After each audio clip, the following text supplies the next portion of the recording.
આરાધનાનો પર્વ એટલે નવરાત્રી। શહેરના અલગ અલગ વિસ્તારમાં નવરાત્રીના ઘણા બધા આયોજકો થયા છે, જેમાં દિવાળી બાગ, હીરાબાગ અને દિવાળીનગરના ગરબા યુવા વર્ગ તેમજ મહિલાઓએ મોટી સંખ્યામાં એકત્ર થઈ માતાજીની ગરબા દ્વારા આરાધના કરવામાં આવી હતી।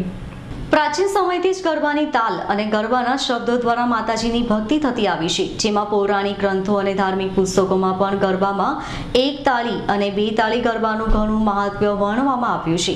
વરાછા રોડના દિવાળી બાગ, હીરાબાગ અને દિવાળીનગરમાં પણ આ જ પ્રકારે ગરબાનું આયોજન કરવામાં આવ્યું હતું, જેમાં મોટી સંખ્યામાં મહિલાઓ, બાળકો તેમજ મોટેરાઓ જોડાઈને ગરબાની રંગત માણી હતી, જેમાં ખાસ કરીને યુવતીઓએ વિવિધ પ્રકારના અલંકારો અને ટ્રેડિશનલ ડ્રેસમાં સજ્જ થઈ ગરબામાં ચડ્યા હતા।